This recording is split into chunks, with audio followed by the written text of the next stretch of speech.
તાલુકાના નજુપુરા ગામમાં ગ્રામજનોએ 10 વર્ષથી નર્મદાના પાણી માટે તડવડ્યા બાદ મતદાનનો બહિષ્કાર કરવાનો નિર્ણય લીધો હતો।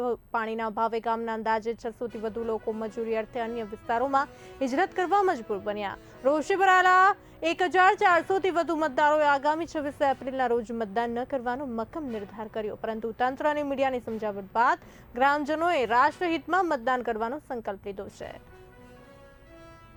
અને તંત્ર તરફથી સંપૂર્ણ બાંયધરી આપવામાં આવેલ છે।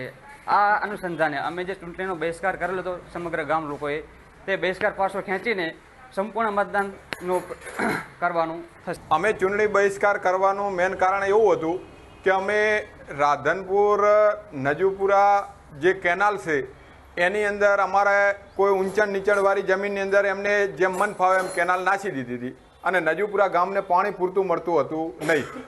એના માટે થઈ અને અમે નજુપુરા ગ્રામ સમજ થઈ અને ચૂંટણી બહિષ્કાર કર્યો હતો।